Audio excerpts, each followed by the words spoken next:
This program is sponsored in part by the South Bend Education Foundation. Coming up on Buzzin' the Bend, February is Heart Health Month. Find out what Riley High School is doing to make its building a little more heart healthy. Some students with the Washington High School Health Magnet got some well-deserved recognition. We've got the story. And the judges are real, but the victims and witnesses are not.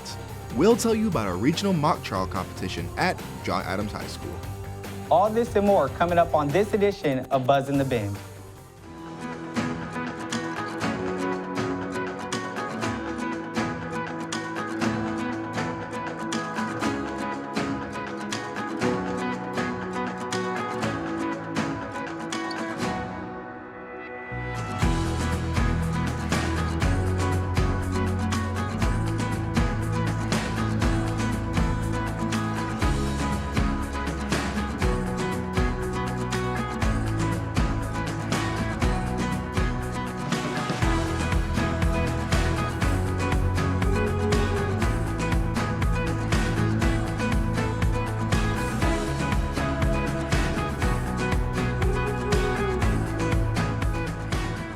Welcome to Buzzin' the Bend. I'm Alex Love from Riley High School. And I'm Traylon Kriglier from John Adams High School. Traylon, I've seen you grown so much, and this being your first Buzzin' the Bend, how do you feel?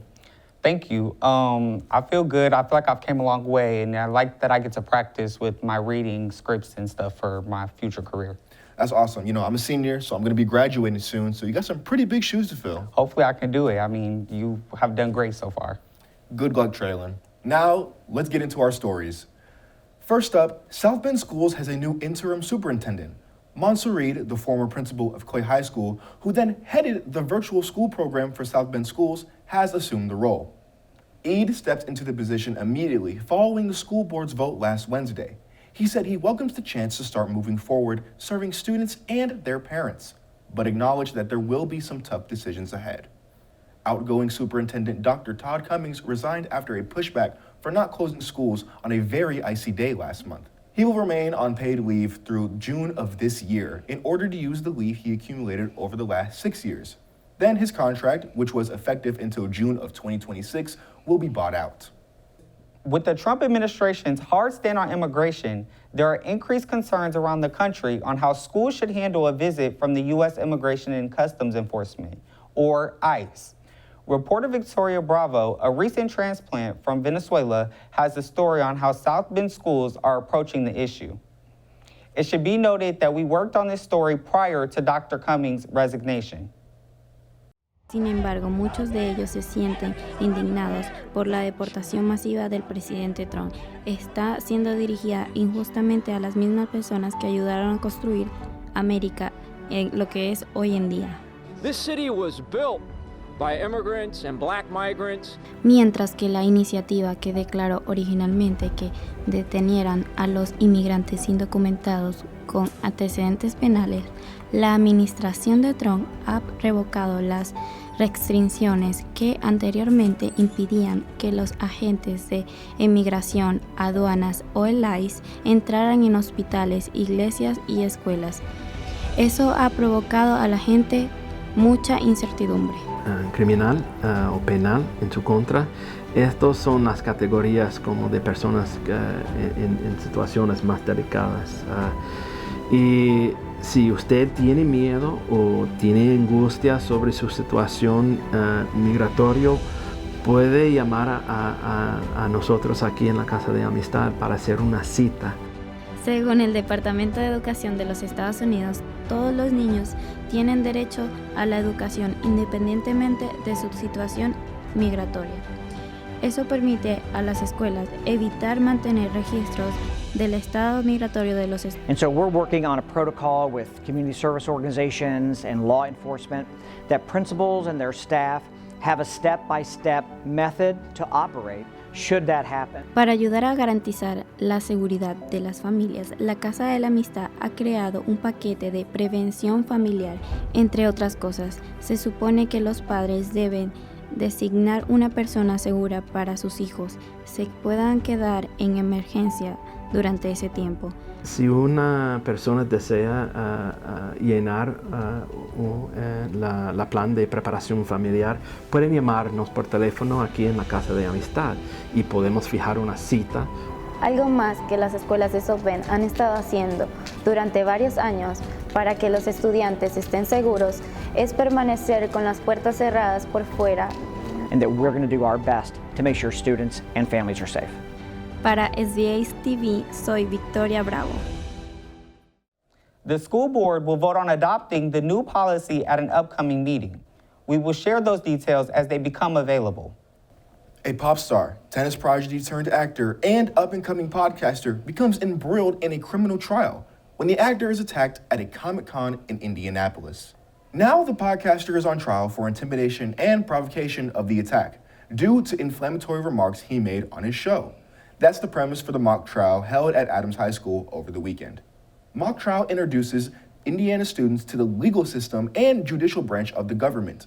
During the event, students gathered background information and witness statements, applied it to the law, and presented it to a panel of attorneys, judges, and community members.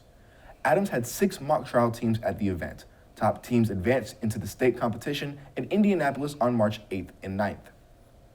Students from Washington High School's medical magnet were recently recognized at the I Love Health Sciences luncheon held at IUSB. The event celebrated students and the partners who are driving innovation in healthcare and education across South Bend.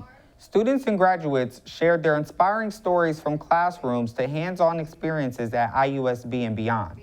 Their stories highlighted the impact of immersive learning, mentorship, and scholarships that make the partnership so impactful. It was also announced that Washington High School and the Vera Z. Dwyer School of Health Sciences will be holding its first joint healthcare summer camp in June. The heart pumps more than 2,000 gallons of blood a day. In the U.S., someone has a heart attack approximately every 40 seconds. About 1 of every 5 heart attacks is silent, meaning the damage is done, but the person is not aware of it. We're sharing these facts because February is Heart Health Month. Omari Williams brings us this Heart Smart story from Riley High School. It feels kind of fast heart. 14-year-old Christopher Martorello is having heart surgery to correct a condition known as Wolff-Parkinson-White syndrome. All right, kiss your mother. We gotta go, buddy. Wolff-Parkinson-White syndrome, or WPW syndrome, is an electrical short circuit of the heart.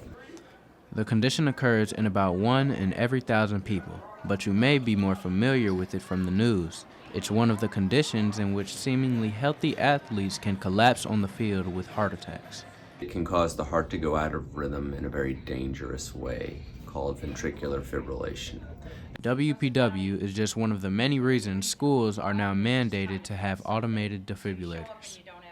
Basically, it's not jumper cables. It's not going to restart a heart, but the idea is if we have a rhythm, if the heart is pumping but it's not in the rhythm it's supposed to be, it's going to shock it back into the proper rhythm. Not that we expect people to go into a serious medical cardiac arrest, but we also like to be prepared for those type of things because you never know what's going to happen within any sporting event. Coach C.B. Gavin also understands the importance of AED machines. His athletic career came to an end as a teen when he was diagnosed with a heart condition. Back then, portable AED machines were not a thing. Without the equipment, it was just too dangerous to play without the life-saving device. Technology and medicine has combined to save a lot of lives. When I was growing up, you had to stop or maybe you die. We have what's called the cardiac chain of survival, and that's early recognition, early CPR, early 911, early AED, and then getting them post-cardiac care at the hospital. So the sooner we can get an AED in a cardiac emergency, we're more likely to save that life. Even though all teachers and more than 30 students at Riley High School are trained to use the AED machine, getting the life-saving technology to victims can be difficult in large buildings. Especially in a cardiac emergency, we want to deliver a shock as soon as possible. That's why Mr. Maurer applied for grants to make sure Riley High School, which spans 4 floors over the better part of a city block, has AED machines on every floor, as well as the gym and pool.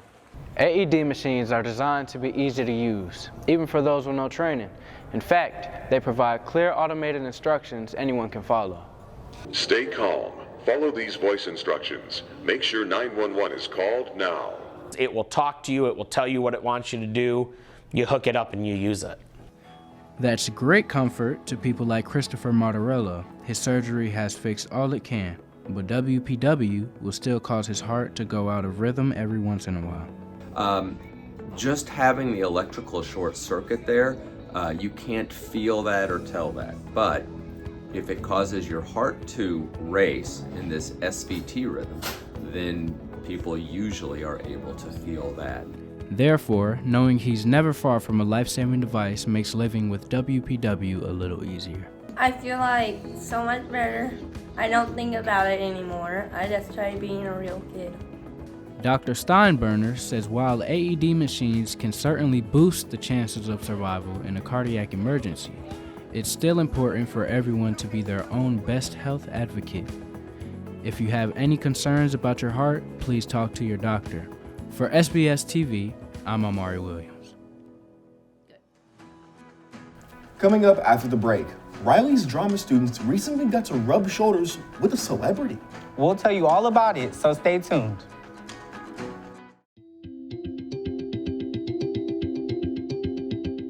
My dream job to get older is to be a sports analyst, and that is what inspired me to join this class. I learned how to be on camera and how to read scripts better and how to be more free on camera. My favorite project so far has been sound design. It's really helped me learn to appreciate people who do things in movies because of how much work it really is. I liked being on the radio station because we get to be free here. We're able to create our own shows if we request it, and we could go live on the air. It's helped impact my high school experience positively because you don't have to be moving around the school as much. You get to kind of just be in one place for a whole morning or a whole afternoon.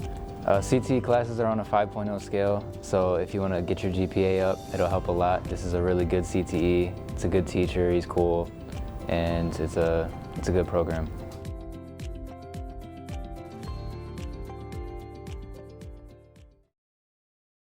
Welcome back to Buzz in the Bend. Riley Drama Club students, including myself, had the incredible opportunity to meet and speak with South Bend native actress Vivica A. Fox. Known for her roles in Two Can Play That Game, Set It Off, and Kill Bill Volume 1, Fox was in town for a special tribute at the 10th annual Black History Month celebration at the Century Center. She shared insights about her career in film and theater, her business ventures, and her life before the fame. Though born in South Bend, Fox moved to Indianapolis at the age of 4. Esports is changing the game at Riley High School. Cooper Harridan has the story on how this team is making waves in the digital arena.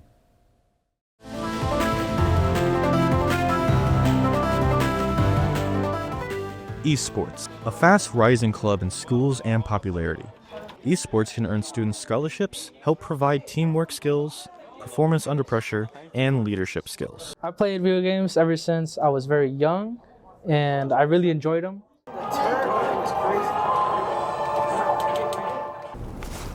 This is esports at Riley High School. Officially started 1 year ago today and is quickly leveling up. Coach K is very excited about the growth of the teams. I thought maybe we get 2, 3, 4, but it's actually growing and growing on us, which is thank goodness. It feels great because there's new people coming in. I get to talk to new people I wouldn't normally talk to.